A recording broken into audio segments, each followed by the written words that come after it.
welcome to another edition of No Nonsense with Pamela Wallin.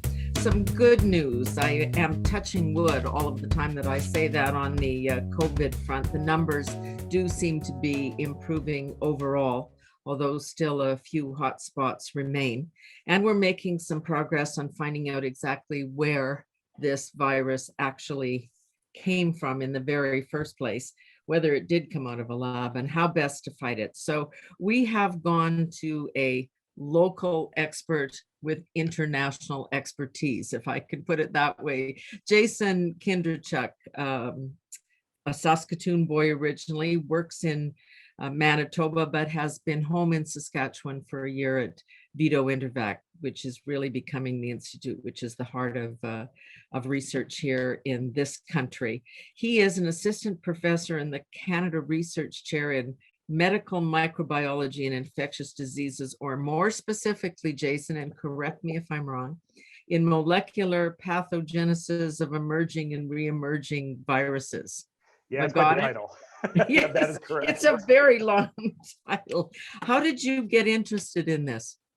Yeah, listen, I'm 44, so I grew up kind of in a period when the Hot Zone and the movie Outbreak came out, and I think anybody that had any interest in kind of the killer virus and the potential kind of game changer bought into that hook, line, and sinker. So for me, it was something that I really kind of gravitated to. Never thought I would be in a position to be working in this area. I still wake up each day kind of mystified that I get to do what I do, and certainly work with the people that I have. But it is something that constantly is on my mind, and I think having read about it and then having faced it are two different things, and I think that's changed my perspective so much.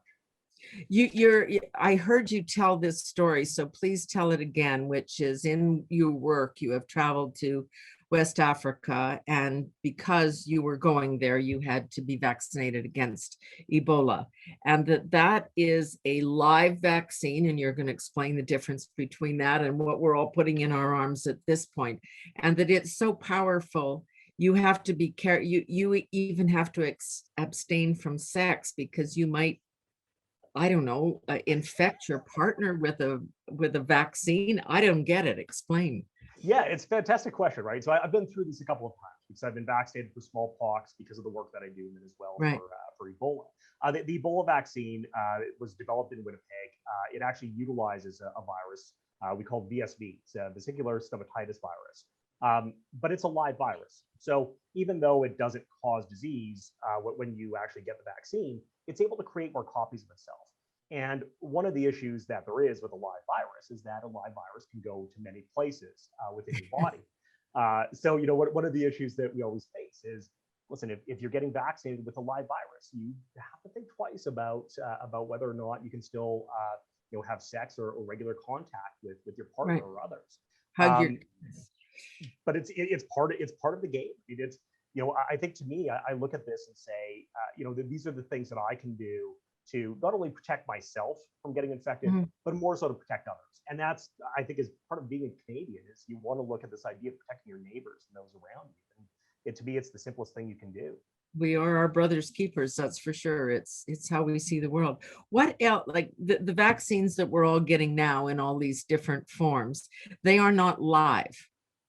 They are not. So one of the things that we've looked at is this idea of moving away from live vaccines. And the reason being, for the average person, the average individual, your immune system will be able to, to deal with that live vaccine very well. You won't have any sort of long-term issues or concerns. But when we deal with people that are immunocompromised or immunodeficient, now we're in a different territory because your immune system may not be able to fight off that infection. The virus is able to create copies of itself. Now maybe you're actually pushing that threshold to where somebody could actually get disease. So when we look at a disease like COVID-19, where you already see that people that get the most sick or have highest risk of disease are the people that can't get a live vaccine, well, now we have to try and develop a therapeutic that is going to be able to be utilized by that population. So the current vaccines that we use basically are providing the blueprint for a very specific piece of the virus to our cells. So it's kind of like you get something from IKEA. You get that box, you open it up, there's a blueprint that tells you what to do in the instructions. You have all the pieces to create what you want as the final product, but you have to put it together. That's what these vaccines are, is that it tells our cells, here's what you need to do. Here's the blueprint. You create what's needed to create that immune response. And once you generate that immune response, hopefully now it's going to last for a long period of time, but you're not going to create any actual virus. Okay, is that what the MNRA vaccines do, and is that separate from a Johnson and Johnson? Well, they're actually very similar, right? So when we look Okay. at the mRNA vaccines, or we look at the adenovirus vaccine, so Johnson and Johnson, or as well the AstraZeneca vaccine, Yeah. they both are providing those blueprints, but in a little bit different form. So the mRNA vaccines basically are the exact kind of prior step before you produce a protein. So they tell your cells, this is the exact blueprint you need to do. The mRNA or the adenovirus and the AstraZeneca Johnson Johnson ones are a little bit different.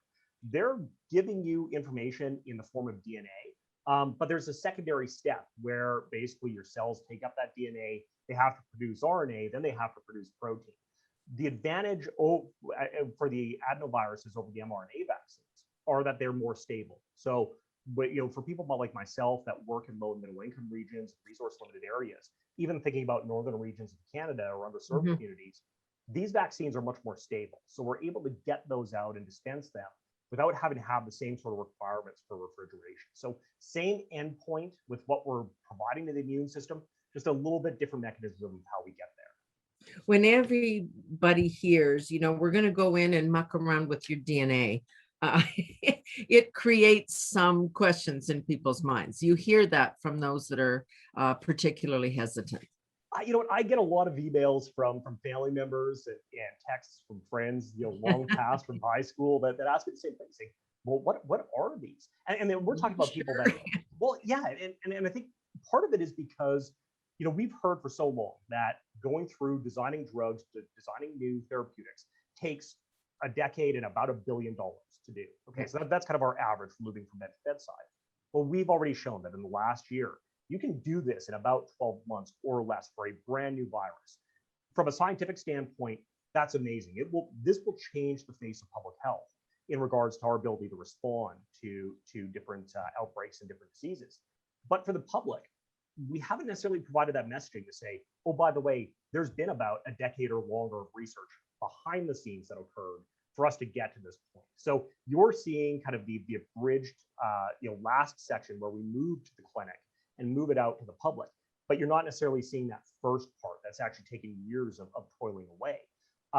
This will change the face. And I think for us, when I think about infectious diseases, we're dealing with brand new emerging infectious diseases each year.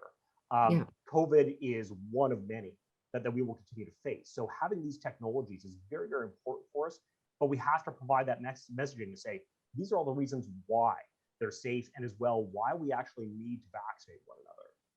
So that was the issue, and Operation Warp Speed was, okay, let's throw a lot of money at this and make it happen. But it did. It's miraculous that a vaccine came so quickly, but it's still in the early stages. None of these vaccines have actually been approved. They're on an emergency basis.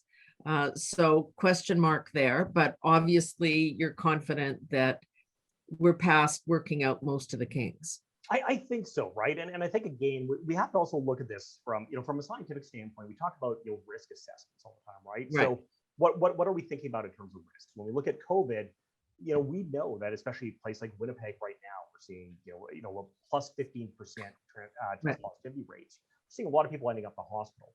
So if we have vaccines, even things like AstraZeneca, where yes, there are some concerns for very specific demographics with that vaccine.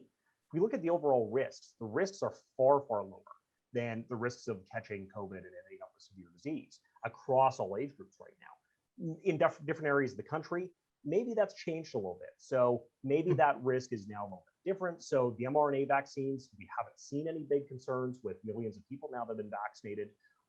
Maybe there is more of a push to go that route than utilizing those adenovirus vaccines. So we have to look at it in that stage. And also, we have to be transparent with the public. I think that's the issue. Yeah, I mean, if instead it was right back to the beginning with the masks. Oh, don't wear masks.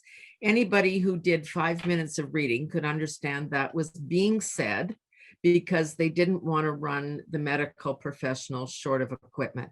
Just tell me that. I'm okay with that. I'll get a scarf and put it over my face. And you know, what got so complicated, I mean, I was in Kenya at the time in early January 2020 for, you know, kind of the first 3 weeks of the month. Wow. So things were really taking off in China. We had a concern now that cases were getting into Europe. And we started to hear about this debate about masks. Well, part of the information that was coming out of that point was based off what we saw with the original SARS coronavirus and MERS coronavirus. Neither of those two viruses transmit very widely in community settings. So healthcare settings in very, very close contact, close proximity between people, we saw a lot of transmission. But out in the regular public, we didn't. And that was part of where that information was coming from, was the fact that, listen, our experience told us this, but you know what? We learned very quickly that, in fact, this virus was very, very different. Science, unfortunately, changes on a dime. And I think the public is seeing this for the first time with, this is why I've, lost a lot of hair in the last few decades is we have, science changes literally overnight. And with COVID, hour by hour. So I think the public is for the first time seeing how quickly information changes and how quickly the messaging has to change. I mean, just this week, to your point, a question now about whether this is exchanged or spread with droplets or aerosol. And if it's droplets, well, maybe the masks are that key distances, but if it's aerosol, then masks are more important if it goes out like this. Where are we on that thinking? If there is a chasm that I think has divided the scientific community during COVID, it probably has been the droplet versus aerosol debate. Yeah. And I think part of it is we have different positions and certainly different disciplines that are coming in to say, here's our expertise and here's what we have, gleaned from all the information out. I kind of try to sit as a centrist. That listen, I think that really the jury is out on either of those two mechanisms being primary. It's likely a contribution of both, depending on a lot of environmental variables. So where are you sitting? What type of setting is it in? How sick is the person? We will get a better sense of that. But I think, to me, it's about the principle of precaution. So let's assume both and do everything we can to try and mitigate all of those concerns at source. Let's not try and put ourselves into a specific trench and argue that point and belabor that. Let's accept that it probably is either of those two situations, and our best mechanism right now is to appreciate both. The other information that emerged this week was, of course, that at the beginning that this virus came from a wet market, and then those that said, no, we think it came from the Wuhan lab, they were dismissed as crazies. Now there's increasing evidence that perhaps it was lab-based. Is that information crucial? And I guess this is why people are mad at the Chinese government on this, in terms of how we react and how we treat. Because if it transmits between animals and humans, that's one thing. If it came out of a lab, that's another.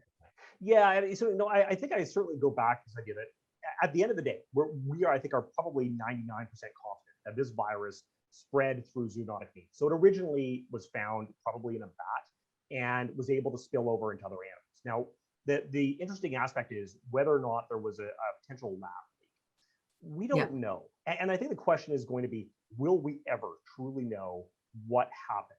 And I think that's a big debate. I think, again, we're going to see people on either side of the aisle saying, this is 100% what we think, and there is no intermediary. Does it make a difference right now for the pandemic? I don't think it does. To be fair, we're not in how we treat or how we react.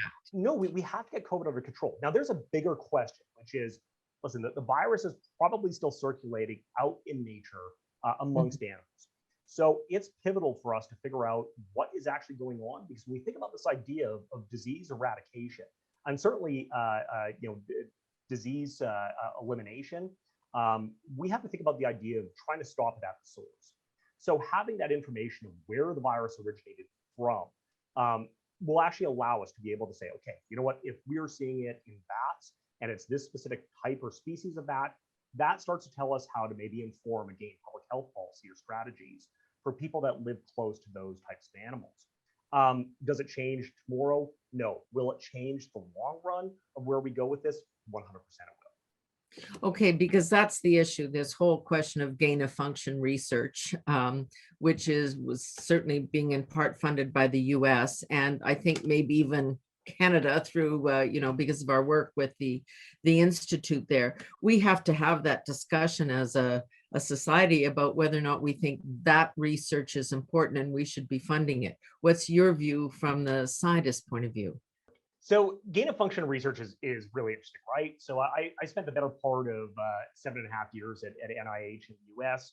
It was a time when gain of function research was largely banned, that you had to Right. constitute it as well as possible if you were going to do any, and it was largely frowned upon because of this concern of what happens if you make a virus more transmissible? What if you take an influenza virus and you turn that into something that now actually is a public health threat?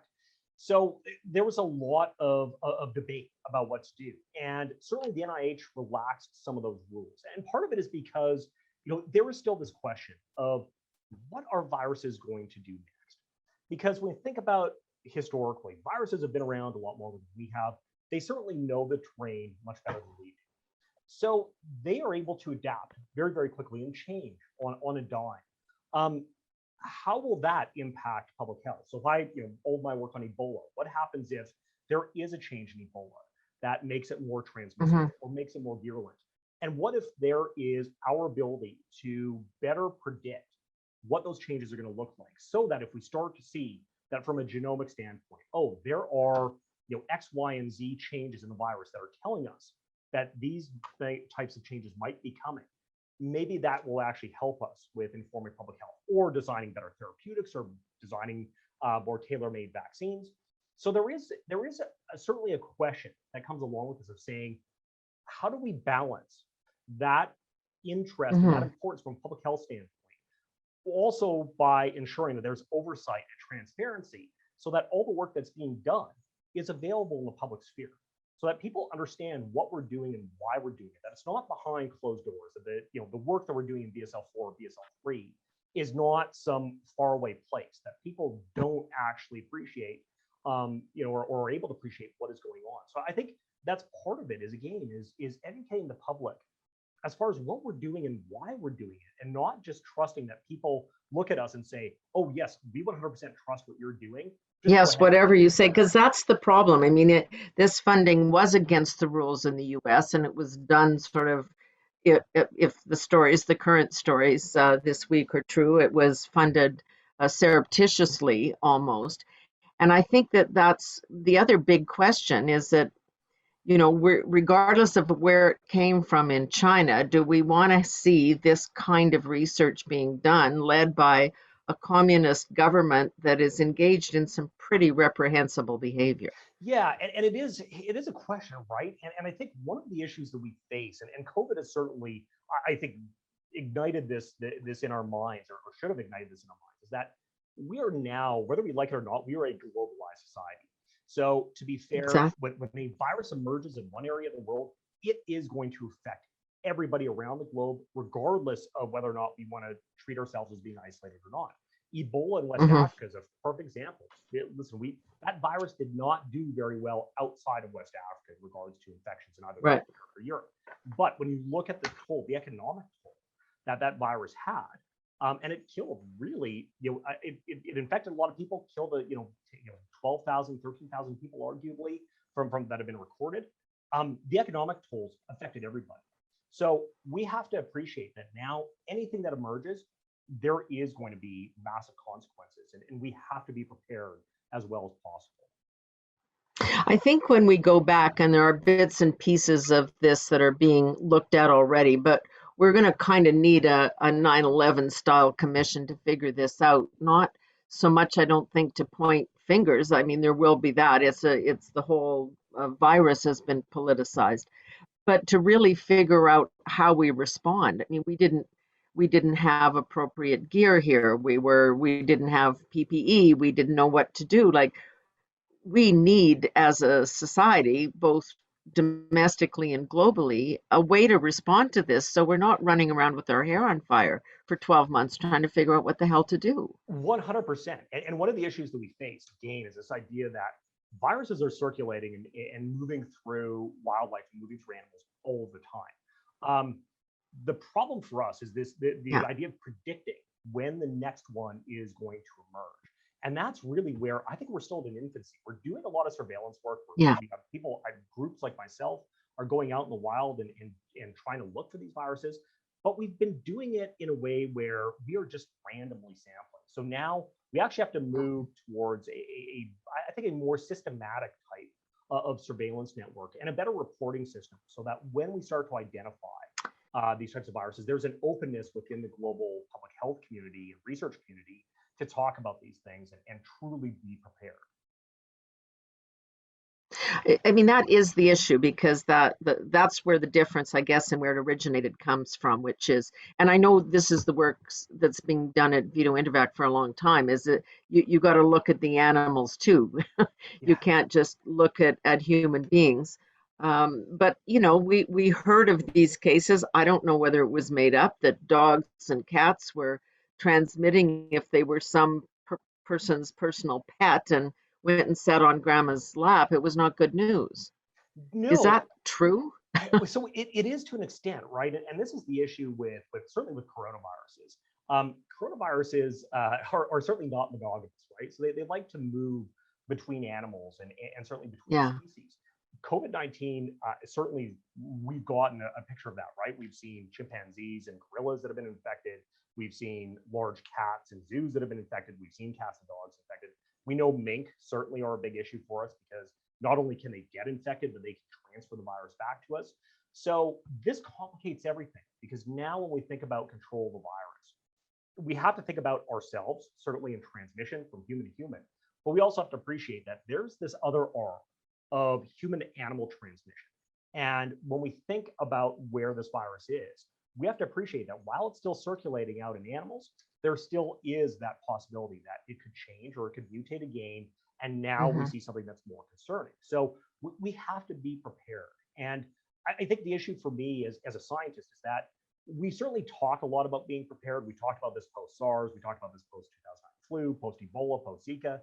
We always stay interested for about a year, and then you start to see that funding dries up and we move on to the next thing. But we have to have sustainable funding to do this. And we certainly have to appreciate again that this work can't just be conducive to only being done in Canada. We have to be able to send our researchers out globally to different regions to help actually, counteract viruses.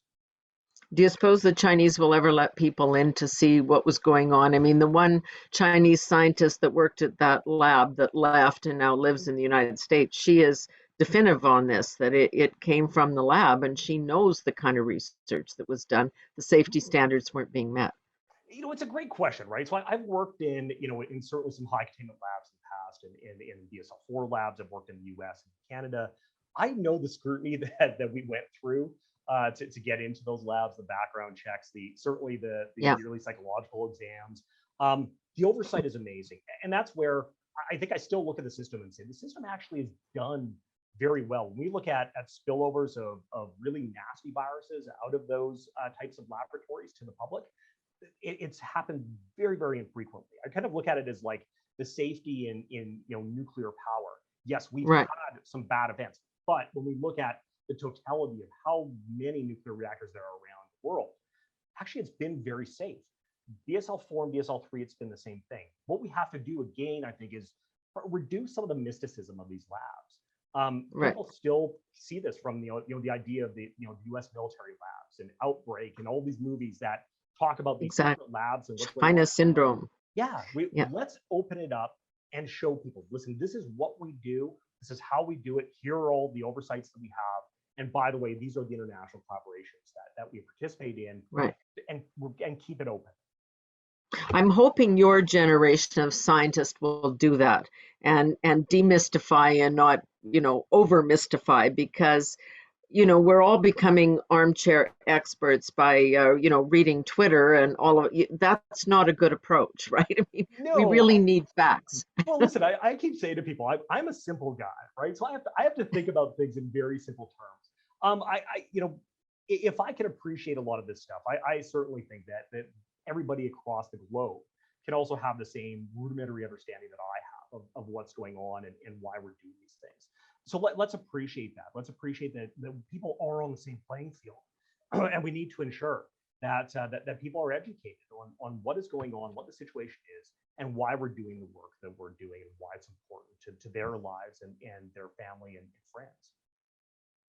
Okay, now to this end, let me ask a couple of questions on what we are learning at present from the UK and, well, other places, Australia, and some in terms of reactions. Israel, where you've got a population that's pretty much fully vaccinated. And then what we can learn from the crisis that we're witnessing in India right now. Are there key messages coming to you from both the sides of that coin? Yeah, there are. Listen, I think that certainly looking at the situation in Canada, I don't want to put Manitoba on certainly in the spotlight right now, but they're in a rough position. They are seeing the Yeah. inevitable surge that we didn't want to see. But what can we learn? Well, the UK and Israel also had very, very bad turns in their third waves in late 2020. What were they able to do? They're able to get it controlled through restrictions and vaccination. So if you can get people vaccinated and if you can get restrictions in early enough, you actually can fight back against this virus and fight back very, very well. When we get to other regions of the world, this is a bigger question because when we look at certainly resource limited settings, how do you combat a virus when you don't have enough vaccine to get out to a community and where you have a lot of people that are living well below the poverty line that can't necessarily just take a day off work or can't undergo restrictions because that is a life-altering event. Those are the events that we have to now appreciate that, listen, when this pandemic will be over, when we stop transmission across the globe, not just in North America or Europe. So what do we do now? Well, now it's about us trying to contribute whatever we can to try and limit transmission. When you look at Argentina, you look at Chile, you look at Brazil, you look at India, we need to get vaccines out to these regions. We also need to be able to provide whatever support that they need from a diagnostic standpoint, from a personal protective equipment standpoint, to get them through the situation they're in, and appreciate, again, that as long as the virus is transmitting, there is still the opportunity for it to change and for the tide of the pandemic again to turn. So it is in our best interest and everybody's best interest to try and get this pandemic ended as quickly as possible. And does it make sense in your mind? And I'm not asking you to get political, but just in a real world, like when we know India is bad, is it a good idea to stop flights from India? If we know China is bad, stop them. Yeah.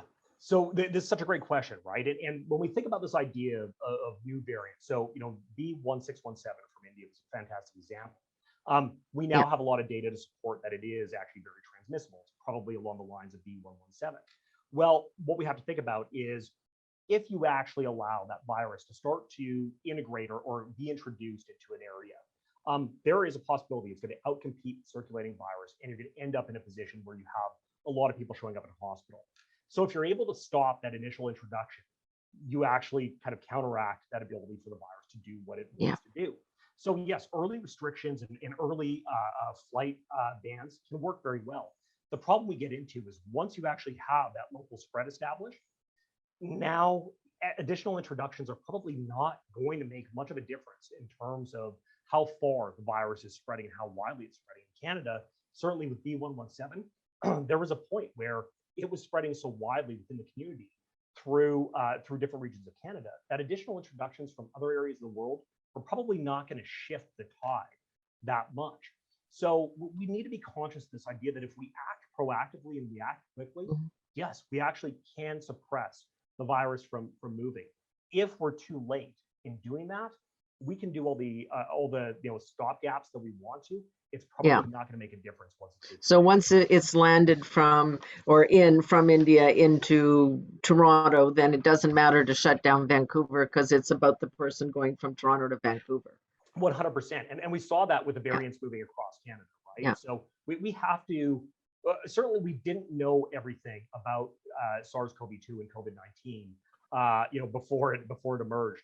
We've learned a lot now, and certainly this has to inform our pandemic preparedness moving ahead beyond COVID.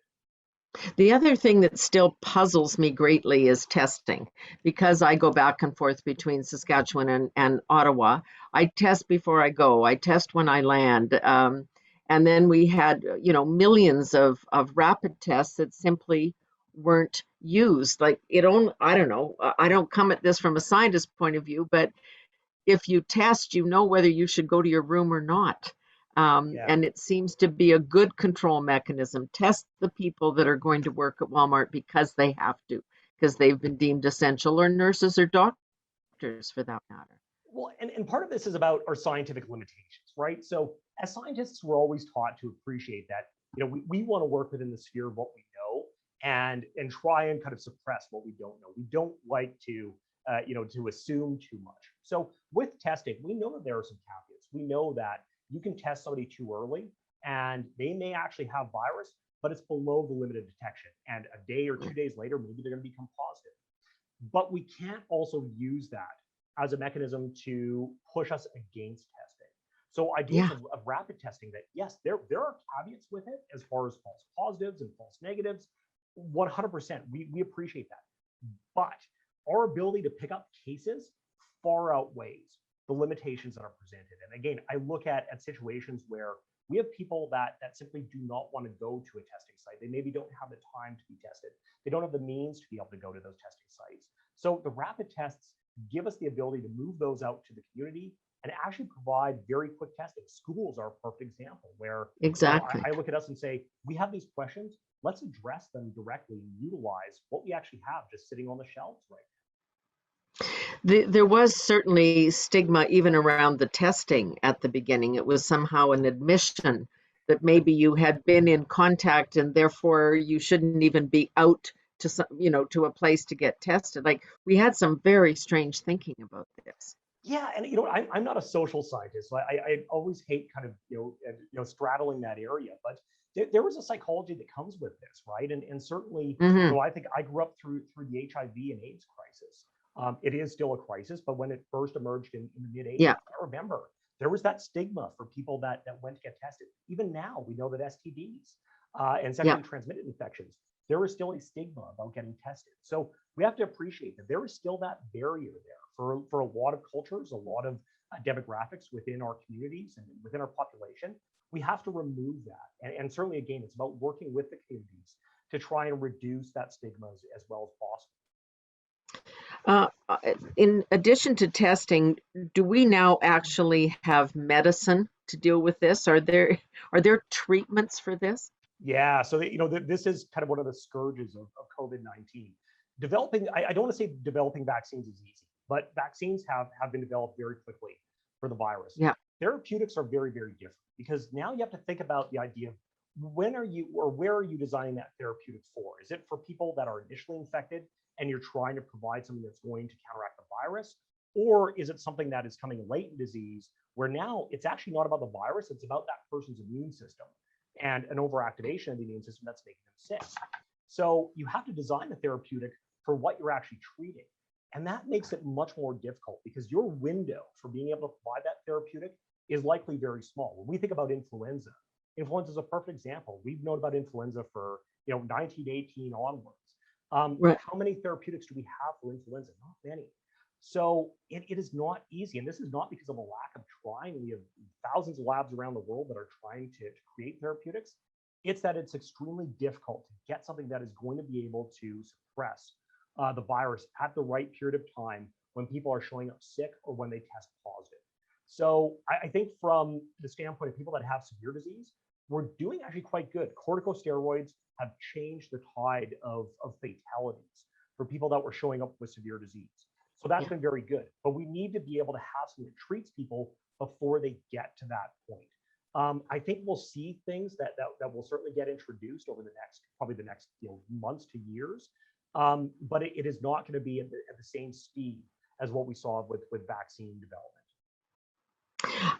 I've read a couple of interesting articles in the last week, so I'm just going to throw it out to you and see if you have a response. That one of the articles suggesting that dementia and Alzheimer's may be an autoimmune disease, so it's about the immune system.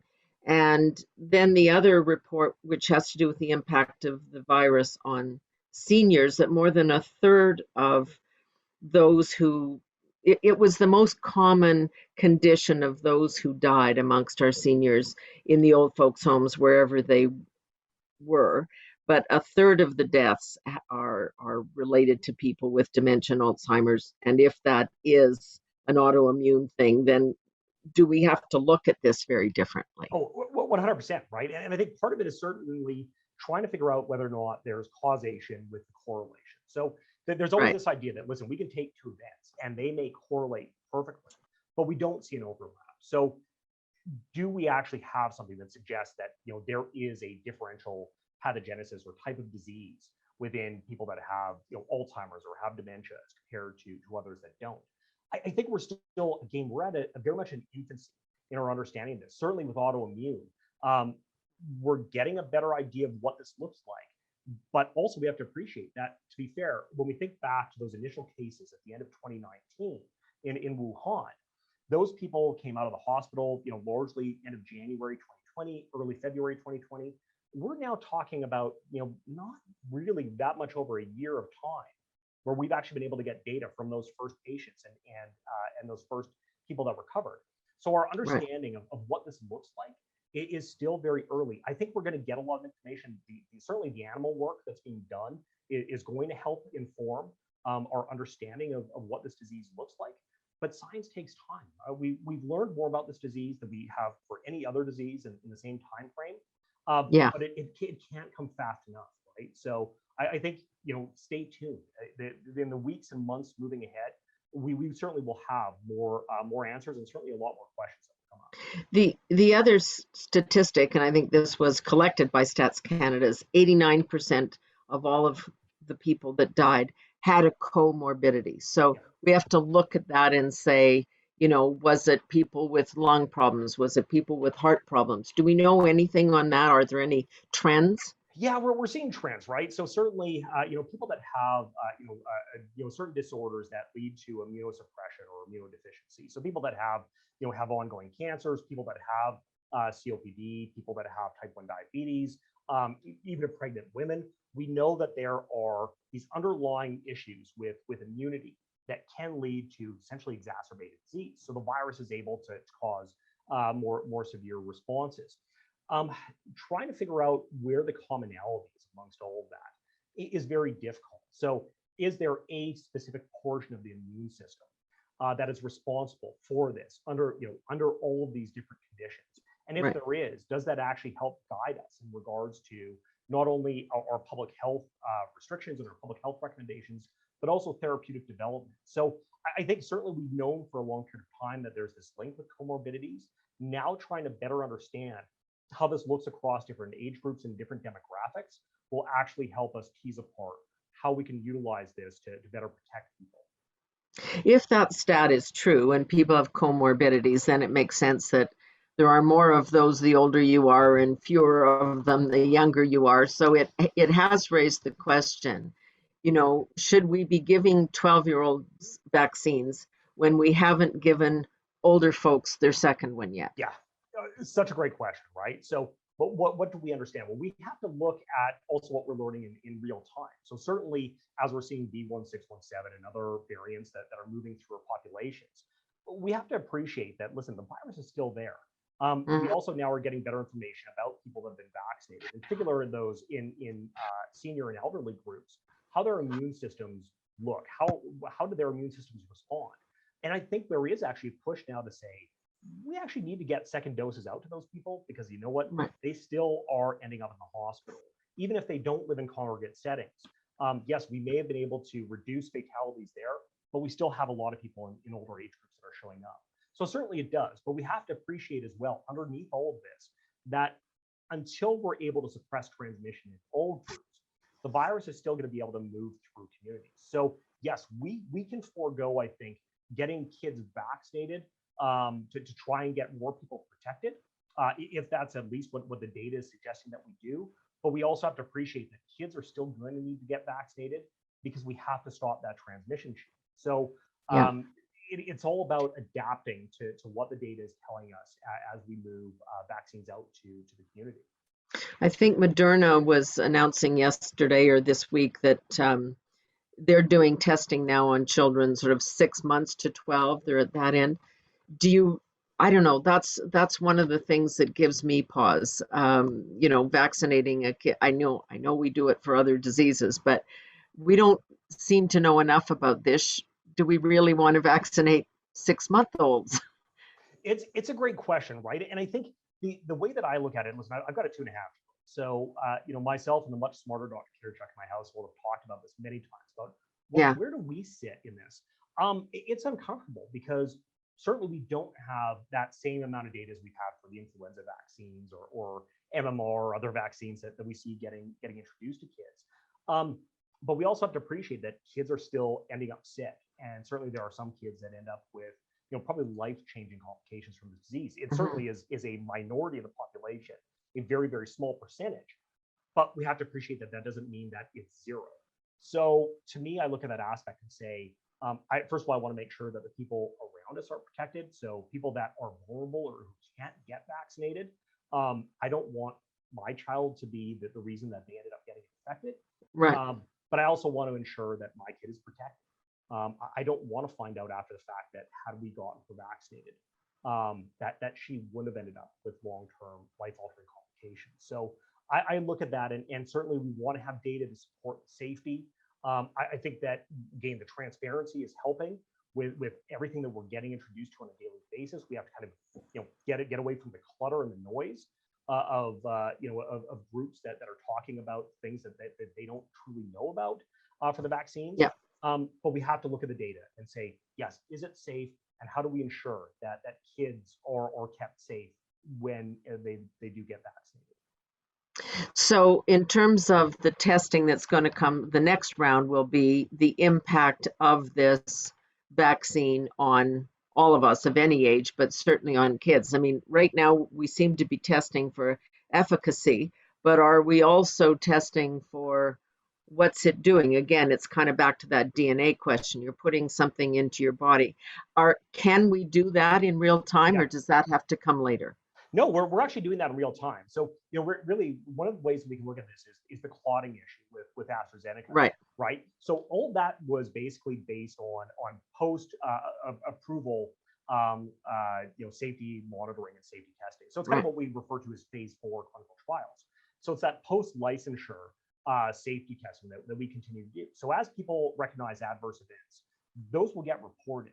And to be fair, oftentimes there may not be any causation that's linked. There's just a correlation. Somebody, dies in a car accident, or they have a dizzy spell.